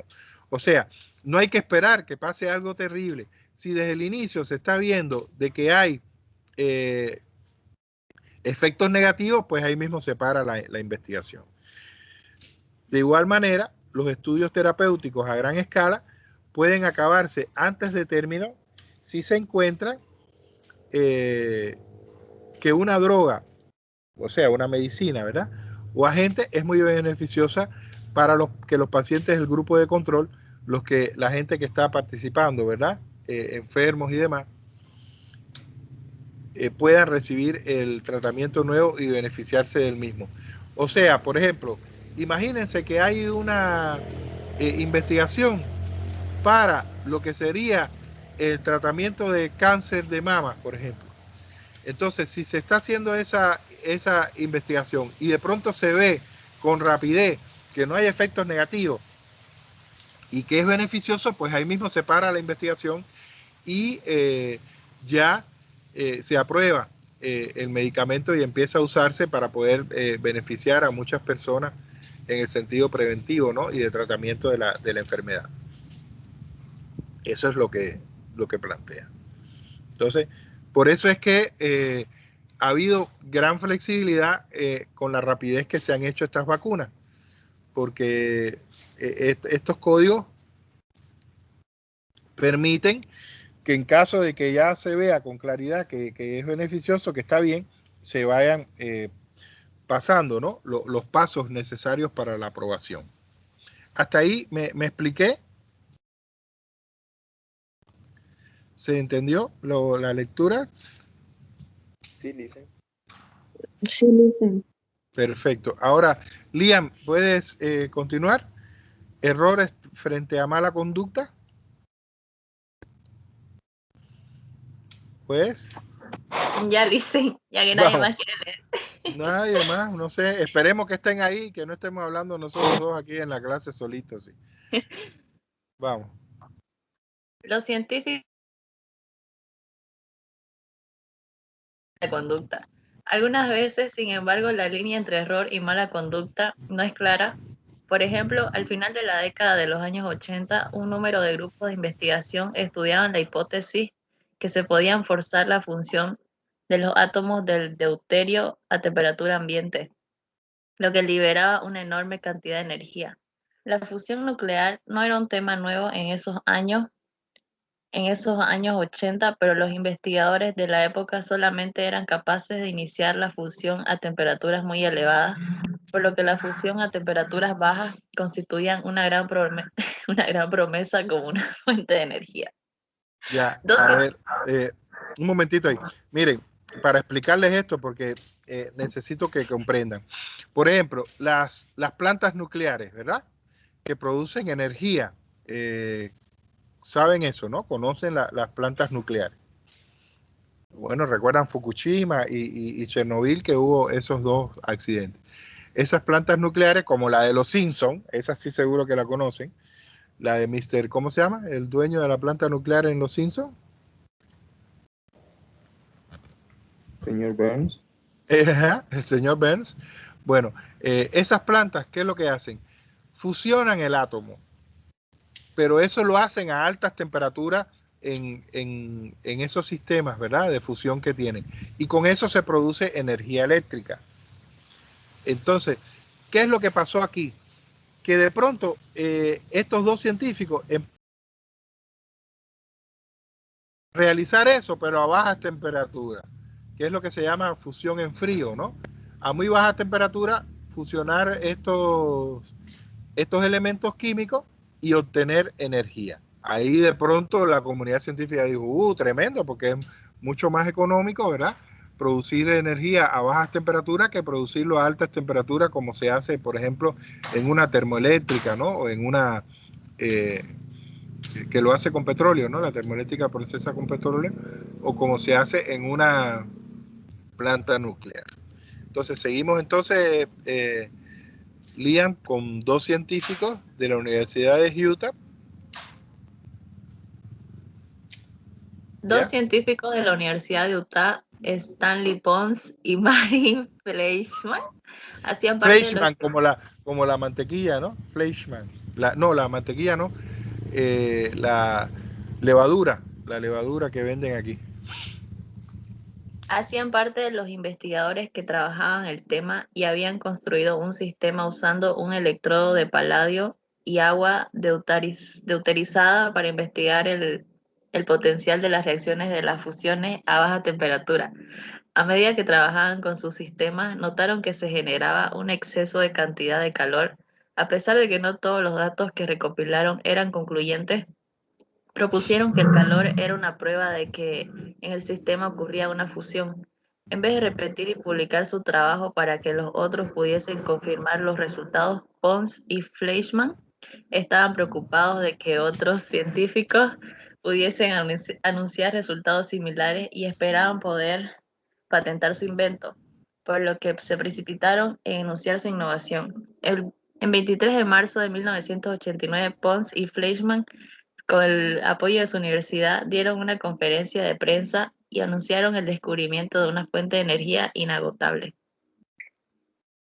Aquí está un reactor de fusión en fría de la investigación naval. ¿Ya? ¿Seguimos? El anuncio del reactor de fusión fría de Pons y Fleischmann causó un entusiasmo inmediato en la prensa y las compañías de noticias nacionales e internacionales más importantes lo cubrieron. Los científicos criticaron y elogiaron simultáneamente el anuncio. El 12 de abril, Pons recibió una ovación de pie de aproximadamente 7.000 químicos en la reunión semestral de la Sociedad Química Americana. Sin embargo, muchos científicos criticaron a los investigadores por haber anunciado su descubrimiento en la prensa popular en vez de hacerlo a través de la literatura revisada por colegas. Vamos a parar ahí, paremos ahí. Fíjense, aquí hay una crítica clara y bien justificada de acuerdo a los estándares. Usted no puede publicar un descubrimiento científico en una revista. Imagínense que usted lo haga en una revista, Aullidos de la Calle, qué sé yo, una de las revistas que hay aquí, o en una revista del consorcio del deber. No, usted tiene que hacerlo en una revista científica y además tiene que ser revisado por sus colegas, duplicado ese trabajo que usted está proponiendo como un descubrimiento científico. Y ellos no hicieron nada de esto. Ellos publicaron más bien en una revista cualquiera, por eso dicen en una revista de la prensa popular. ¿Ya? Entonces, en vez de hacerlo en una científica. Pons y Fleischmann, finalmente, vamos. Pons, en Pons me quedé, ¿no, Lisen? Sí, Pons y Fleischmann. Pons y Fleischmann finalmente publicaron sus conclusiones en un artículo científico, pero algunos problemas ya eran visibles. Los investigadores tenían dificultades para mostrar pruebas en la producción de neutrones en su sistema, una característica que hubiese confirmado la incidencia de las reacciones de fusiones. El 1 de mayo de 1989, en una dramática reunión en la Sociedad Científica Americana, menos de 5 semanas después de la conferencia de prensa en Utah, Stephen Cooney, Nathan Lewis y Charles Barnes de Caltech anunciaron que habían duplicado las condiciones experimentales de Pons y Fleischmann. Habían encontrado, perdón. ¿Qué pasa? Habían encontrado numerosos errores en las conclusiones científicas y además anunciaron que no habían encontrado evidencia alguna de la fusión. ¿Qué pasó? Perdón, Lice, es que me está molestando aquí. Pero por favor, dile que estás en clase, sí. Que ocurría en el sistema. Poco tiempo después, el Departamento de Energía de los Estados Unidos publicó un informe que declaraba que a la fecha el informe de los resultados experimentales no presenta pruebas convincentes que el fenómeno atribuido a la fusión fría no resultara en fuentes útiles de energía. Perfecto, entonces ellos se adelantaron y plantearon todo eso cuando no era cierto que se producía así. Aquí tienen otro ejemplo, ¿verdad? De esta falta de ética a partir de no cumplir con los estándares que están establecidos. Entonces, seguimos, Lian, seguimos aquí, ¿verdad? Aunque las conclusiones... Si quiere yo le leo a Lisa para que ella descanse. Por favor, por favor. Gracias. Aunque las conclusiones de Pons y Fleischmann fueron desacreditadas, no se les acusó de fraude. No habían inventado resultados e intentado engañar a otros científicos, sino que habían hecho públicos sus resultados a través de medios poco convencionales, antes de pasar por el proceso de la revisión de colegas. Finalmente, Pons y Fleischmann se retiraron de la Universidad de Utah para trabajar como científicos en el sector industrial. Sin embargo, sus errores no les afectaron a ellos solamente, sino que sus actos desacreditaron a toda la comunidad de investigadores legítimos investigando la fusión fría. La frase fusión fría se convirtió en sinónimo de ciencia basura y se evaporaron los fondos federales para este campo. Tuvieron que pasar 15 años de investigaciones legítimas y una denominación reacciones nucleares de energía baja, en vez de fusión fría, antes de que el Departamento de Energía de los Estados Unidos considerase de nuevo dar fondos para experimentos con buen diseño en este campo. Ya, paremos ahí un momentito. Fíjense, esto que pasó con Pons y Fleischmann no solo los afectó a ellos, ¿no? Salieron de la universidad y demás, sino que afectó a todas las investigaciones que se estaban haciendo en ese campo, porque de pronto se desacreditó a todos los otros que estaban honestamente trabajando. Y fíjense lo que dice aquí, quitaron los fondos para esas investigaciones de fusión en frío y tuvieron que pasar 15 años, 15 años de investigaciones con avance para que entonces el Departamento de Energía de Estados Unidos volviera a dar dinero para hacer estas investigaciones. Incluso hubo que cambiarle la denominación, el nombre, ¿verdad? A este tipo de investigación, que pasó de llamarse fusión en frío o fusión fría a lo que sería reacciones nucleares de energía baja. Fíjense, en el 2004 está planteando esta fuente de que ha sido así este proceso. Fíjense, esto es una cita parafraseada, ¿verdad? Aunque aquí hay comillas que parece que esto es una cita textual, ¿no? Aquí. Bien, entonces, decisiones éticas cotidianas. Terminando este artículo, vamos a terminar la clase y entonces vamos a ver el otro artículo, el de los nazis, en la próxima clase, y también ya vamos a ver lo que sería la evaluación.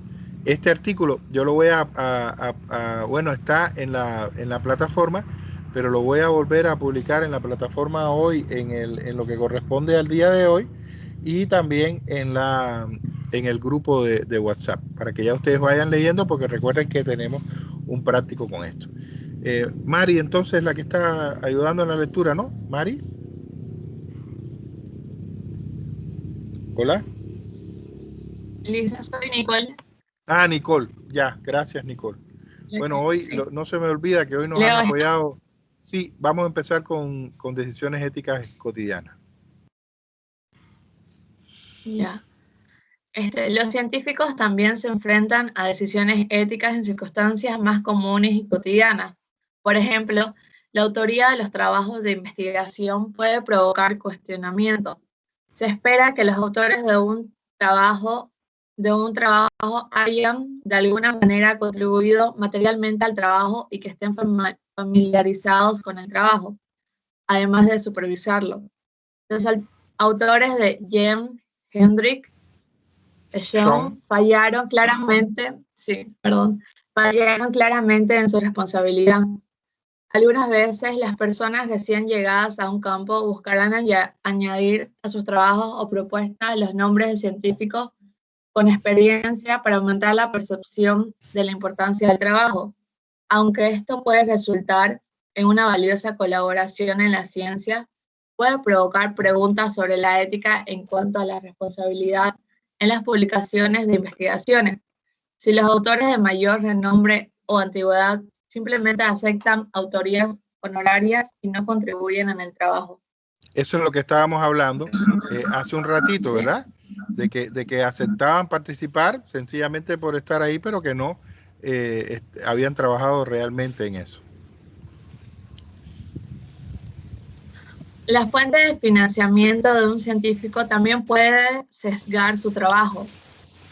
Aunque los científicos generalmente reconocen sus fuentes de financiamiento en su trabajo, varios casos donde no se han revelado adecuadamente han provocado preocupación.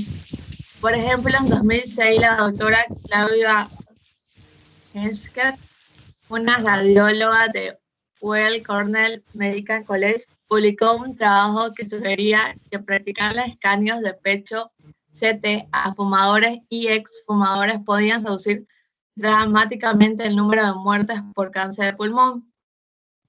En 2006. Sin embargo, Henschke nos reveló que la fundación que había financiado su investigación estaba casi totalmente financiada por Lillet Tobacco. El caso causó una protesta en la comunidad científica debido al sesgo potencial en la trivialización del impacto del cáncer de pulmón. Casi 2 años después, la doctora Henschke publicó una corrección en la revista y reveló el financiamiento del estudio. Henschke 2008. Como resultado de este y otros casos, muchas revistas instituyeron requisitos más estrictos sobre la revelación de las fuentes de financiamiento para la publicación de investigaciones. Ya, paremos ahí un momentito. Fíjense, aquí hay otro caso. O sea, ¿quién financia su investigación? Y a ella se la cuestiona porque ella está hablando de curar el cáncer producido por el tabaco y quien está financiando la investigación es una empresa tabacalera. Entonces, eso te dice a ti que puede haber dudas con respecto, ¿verdad?, a la honestidad de esa investigación. Porque quienes causan el daño son los que están financiando la publicación que tú estás haciendo y tu investigación. Por eso, a partir de eso, de esto que pasó con esta doctora Claudia Henschke, ya la revista, antes de publicar los resultados de tu investigación, preguntan, te exigen que presentes quién financió la investigación. Eso es importantísimo. Actualmente ya eso es una norma en toda la revista. Entonces, vamos a hacer respetar los estándares éticos. Seguimos. Nicole.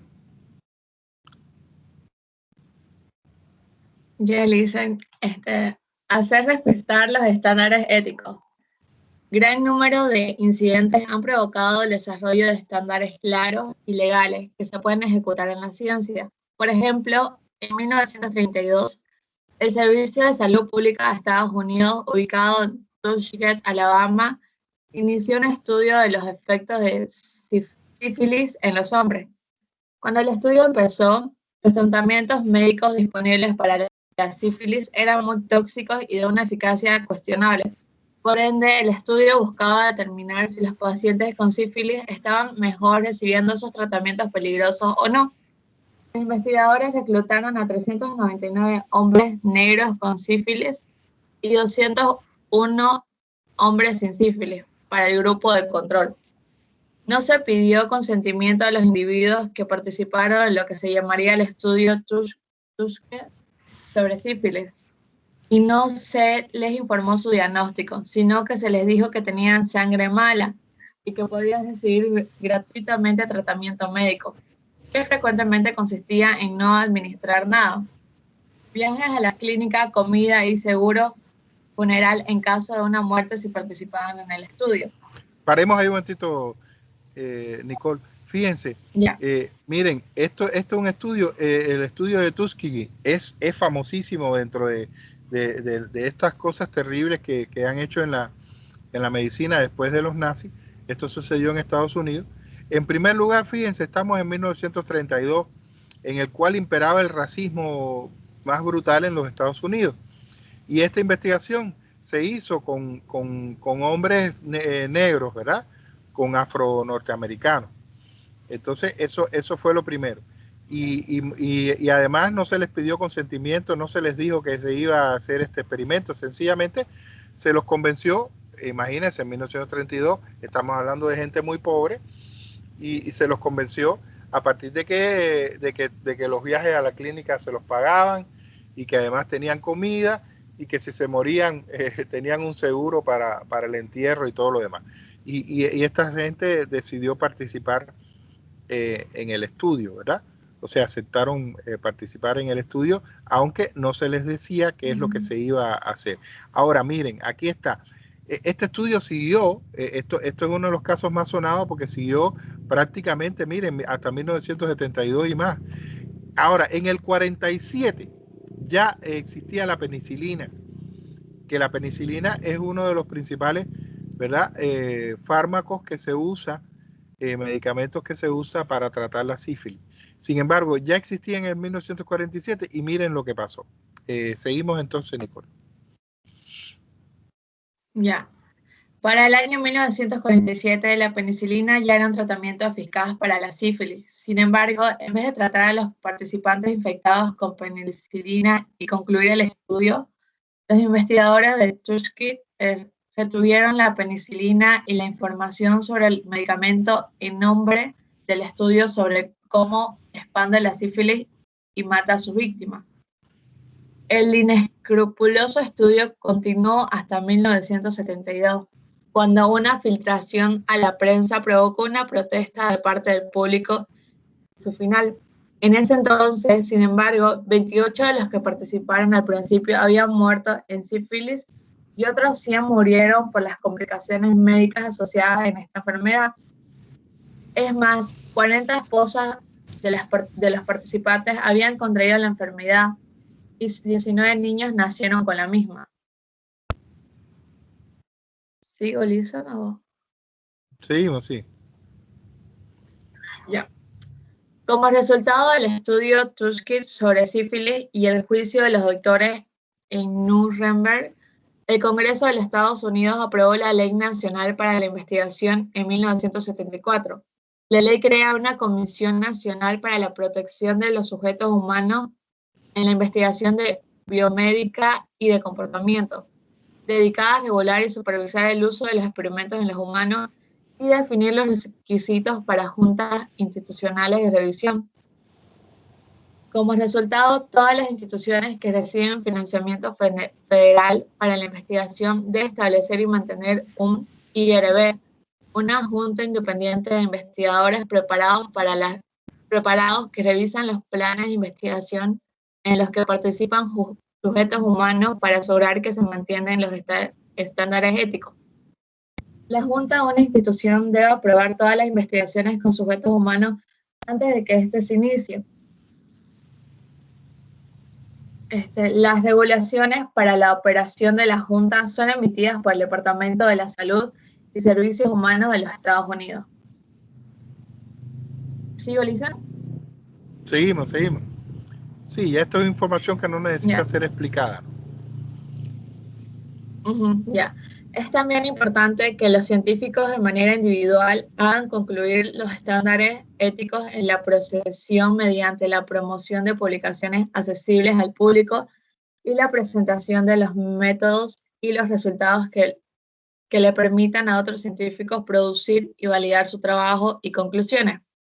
Las organizaciones asociadas al gobierno federal, como la Academia Nacional de la Ciencia, publica guías éticas para individuos como el libro On Brain Sciences, Lisa no sé inglés, pero ya, al cual se puede acceder a través del enlace en la pestaña de enlaces. National Academy of Sciences en 1995. La Oficina de los Estados Unidos para la Integridad de la Investigación también promueve la ética en la investigación mediante el monitoreo y el examen de las malas conductas en las investigaciones institucionales y la promoción de la educación sobre este tema. Paramos ahí un momentito. Fíjense cómo en Estados Unidos, a partir de todas estas cosas, de lo de los alemanes y el juicio en Nuremberg, ya hay una serie de regulaciones es como todo, ¿no? Aquí hay estudiantes de derecho. Ustedes saben que hasta que no ocurre un delito, eso no empieza a legislarse, ¿no? Y a establecer regulaciones y demás. Hasta hace muy poco en el mundo, los delitos cibernéticos, ¿verdad? No existían. Incluso hay países en que todavía no están esos delitos dentro de su sistema legal, leyes y demás. Entonces, por lo tanto, cuando ocurren, es muy difícil operar con la justicia en ese marco porque no hay referentes. Entonces ya a partir de lo de Nuremberg y este caso de Tuskegee, que es uno de los más sonados, ¿no? Porque realmente se violó todo ahí con respecto al trabajo con seres humanos, ya en Estados Unidos hay regulaciones muy férreas con respecto a la participación de seres humanos en investigaciones científicas. Ajá, entonces, bueno, vamos entonces a este último párrafo que terminaste, Nicole, la promoción de la educación sobre este tema. Y vamos aquí, aunque la ética en la ciencia es similar a la ética en nuestra sociedad en general, vamos ahí. Ya. La ética en la ciencia es similar a la ética en nuestra sociedad en general. Promueve una conducta razonable y una cooperación eficaz sobre los individuos. Aunque existen infracciones de la ética científica, como ocurre en la sociedad en general, se les trata rápidamente cuando se les identifica. Además, nos ayudan a entender la importancia de la conducta ética en nuestras prácticas profesionales. La adhesión a la ética científica asegura que los datos recopilados durante la investigación son confiables y que las interpretaciones son razonables y sostienen mérito. Esto permite que el trabajo del científico forme parte del cúmulo de conocimientos científicos. Claro, o sea, fíjense la importancia que tiene que nos ascribamos, ¿verdad?, a los estándares éticos. Y esto nosotros, aunque no es un trabajo académico, nosotros también tenemos que tener esto en cuenta. ¿Por qué? Porque trabajamos con información. Y esa información con la cual nosotros trabajamos, no podemos alterarla. Es muy importante esto. No podemos alterarla, cambiarla para, por ejemplo, tratar de que los resultados o lo que nosotros estamos encontrando se avenga a la idea que nosotros tenemos. Vamos entonces al resumen y a los conceptos clave, que ya con eso terminaríamos la clase de hoy y la lectura compartida. Gracias a Mari y Nicole y Lian, porque los demás, nada. Esperemos que para la próxima participen sobre ética científica. Vamos, entonces el resumen, seguimos. ¿Puedes, Nicole? ¿Puedes? ¿Estás bien? Sí, Lisa, el resumen leo. Vamos. Dice, los estándares éticos son una parte crítica de la investigación científica, por medio de ejemplos del fraude científico, mala conducta y errores. Este módulo aclara cómo los estándares científicos ayudan a asegurar la confiabilidad de los resultados de la investigación y la seguridad de los sujetos de investigación. La importancia y consecuencias de la integridad en el proceso de la ciencia son examinados en detalle. Ya, recuerden que hay los estándares éticos, hay dos grandes grupos, lo que tiene que ver con los métodos, los procesos, ¿verdad?, y los resultados de la investigación, y por otro lado, con los sujetos que están participando en la investigación, sean humanos o sean animales. Bueno, entonces vemos conceptos clave que son estos 3 puntitos. Nicole.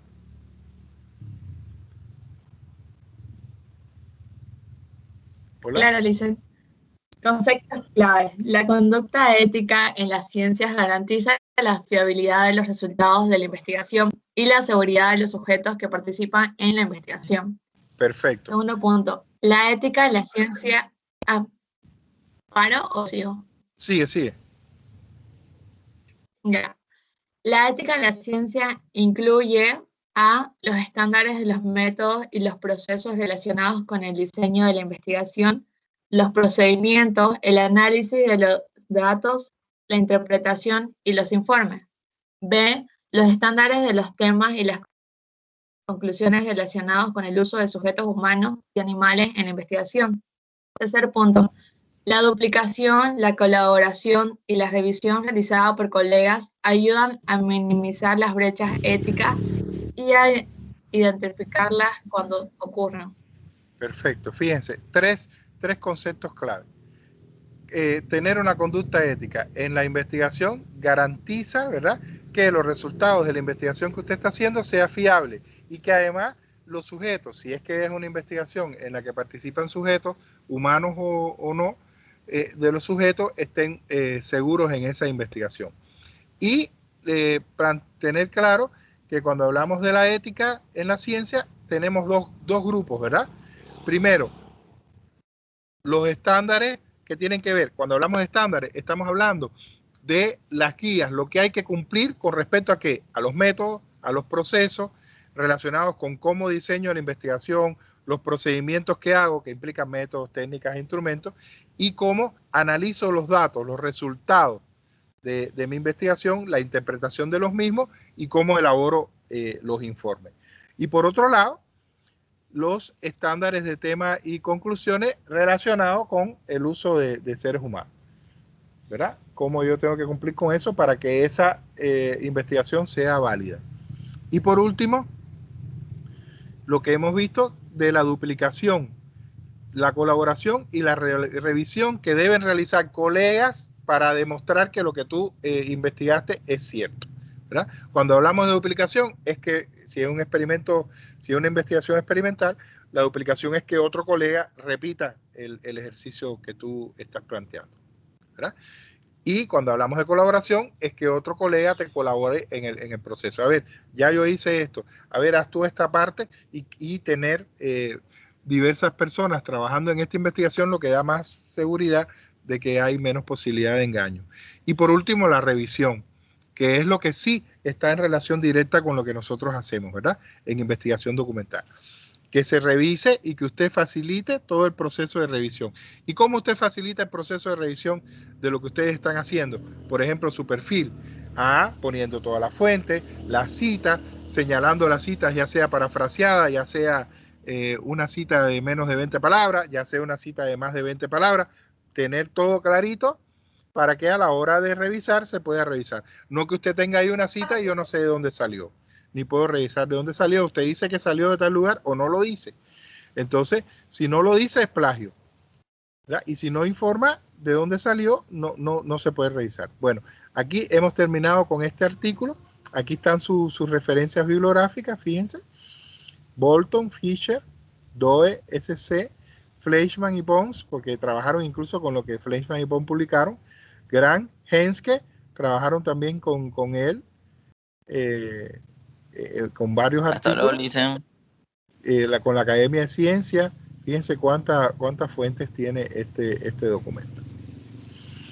Muy bien.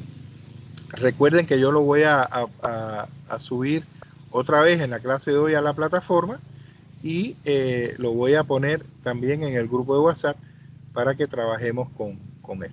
Bueno, en la próxima clase vamos a ver el segundo artículo, ¿verdad? Que sería este, ya vamos a terminar, que sería este, muy interesante, claro, más corto. Es un artículo que salió en el periódico El Deber, que es este, ¿ven? Es más cortito, que nos va a completar la idea de lo que estamos hablando, porque aquí ya no habla, no solo habla de los experimentos que los nazis hicieron durante la Segunda Guerra Mundial, sino que esos resultados de esos experimentos que ellos dejaron documentados, si es ético usar esos resultados o no. ¿Ve? Aquí está, es un artículo corto que tiene poquitas páginas, muchas fotografías. Aquí hay otro ejemplo interesante. Otro ejemplo. Bueno, listo. Este sería el otro artículo que vamos a leer y analizar la clase próxima, que sería el lunes, y ahí vamos a hacer entonces ya dejar toda la información para hacer el práctico correspondiente a ética científica, que sería nuestro primer práctico. Bueno, voy a salir al plenario y espero que no se hayan aburrido. Me parece que este es un tema interesante. Además, los ejemplos y todo, como están hechos estos artículos, mantiene, ¿no?, el interés, porque se hace muy interesante conocer estas cosas. Bueno, cuídense mucho. Nos vemos entonces el lunes. Una pregunta, ¿ustedes tienen adultos mayores en la casa? Me imagino, ¿no? Y ya los han vacunado, están vacunando, ¿no? Ya los han vacunado. Están vacunando. Ya, sí, porque ayer estuve hablando, como yo estoy aquí en Buenavista, pero ayer estuve hablando con un amigo mío y me dice que ya su abuelita y sus padres los habían vacunado. Incluso que a su papá ya lo habían vacunado con las dos dosis, ¿no?, que hay que colocarle la vacuna. Qué bueno. Estén atentos a eso, porque es importante que se vacunen y tengan el cuidado que les dije con la vacuna. Investiguen las críticas que hay a esta vacuna de AstraZeneca y revisen eso.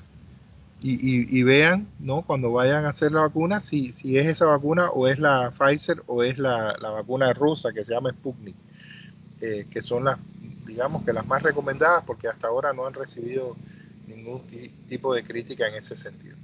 Bien, bueno, cuídense mucho, nos vemos entonces el lunes, que tengan un bonito fin de semana. Chao, chao. Hasta luego, Lisen. Hasta luego, Lisen. Chao. Lisen, Dime. entré un poco tarde, voy a disculpar, no tenía buena señal de lo que estaba enviando y todo, no me daba para entrar, entonces por eso entré tarde, voy a disculpar.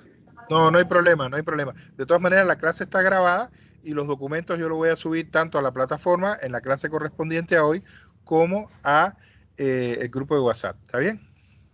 Sí, Lisen, gracias. Hasta luego. Listo. Por eso tampoco no podía leer, pues quería leer, pero iba a escucharse mal. Ya, a ver si en la próxima clase que seguimos con la lectura, puedes tener mejor conexión. Chao, hasta luego. Listo, gracias. Hasta luego.